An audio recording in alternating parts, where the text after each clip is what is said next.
بسم الله الرحمن الرحيم waxaan rabnaa in dhacdo runtii aad u xanuun badan ee ka dhacday magaalada Muqdisho inaan ka hadalno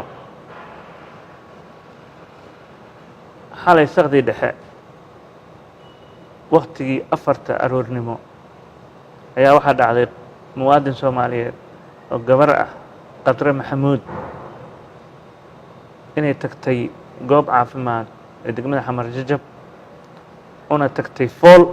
haysay darteed inay ku dhasho goobtaas caafimaad goobtii caafimaad oo saacadaas saqda dhexe 4tii aroornimo ay tagtayna waxaa nasiib darro noqotay in loo diiday inay halkaas ku dhasho isla markaana gabadhii Soomaaliyeed Qadre Maxamuud ee goobtii caafimaad dibadda uga soo baxday banaankii ay noqotay inay ku dhasho waxaa kaloo aad iyadana ugu faraxsannahay in Qadre Maxamuud iyo cunugiba ay caafimaad qabaan hadda idinla hadlayno gudoomiye ku-xigeenka maamulka arrimaha bulshada ee gobolka gudoomiye Basmana ee booqatay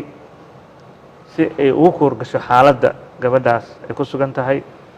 Qadre Maxamuud iyo cunugii dhashayna labadaba aad bay u fiican yihiin shacabka waxaan ugu bishaareynaa arrintaas iyada haddana isbitaal ay ku jirtayna ay ka soo bixi doonto hase yeeshee waxaan rabnaa halkan inaan la aqbali karin goob caafimaad oo xaalad degdeg ah gabar Soomaaliyeed ugu timid inay dhasho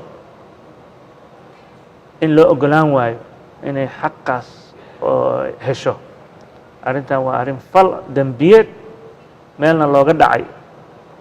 xaqa muwaadinkaas Qadre Maxamuud iyo dhammaan xuquuqda gabdhaha Soomaaliyeed ee foolanaya ma aha isbitaalkaas ama goobtaas caafimaad ay tagtay inuu u diido inay gabadhaas dhasho haddii ay wax kala dhici lahayn maanta mas-uuliyaddaasna iga qaadaya annaga ka maamul ahaan waxaan cambaareynayna falkaas isaga goobtaas caafimaadka ee ku kacday maamulka goobtaasna waxaan u gudbin doonaa hay-adaha dambi baarista si sharciga loo horgeeyo sida ugu dhaqsiyaha badan isla markaana ay u muteystaan dembigaas iyo dembiga u dhigma laakiin annaga haddii aan nahay maamulka waxaa naga go-an shacabka Soomaaliyeed u sheegaynaa inaan laga aqbali doonin goob caafimaad qof haweena oo weliba dhalinyaro ugub ah markii ugu horeysay tahay goob caafimaad inta timaado loo diido taas wax la aqbali kara maaha wax la yeeli kara maaha waa dembiga ugu culus waxaan rajaynaynaa hay-adaha aan u gudbin doonan garsoorka iyo hay-adaha dambi baaristaba inay sida ugu dhaqsiyaha badan maamulkaas iyo isbitaalkaas loo baaro tallaabada sharciga waafaqsanna la waafajiyo shacabkan waxaan u sheegaynaa iyo goobaha kale ee caafimaadka ee laga yaabo inay falalkan oo kale ku kacaan inaan la isaga hari doonin waxaan samayn doonaa annaga maamulka gobolka Banaadir annagoo kaashanayna wasaaradda caafimaadka inaan goob kastoo caafimaad iyo dadka maamulaba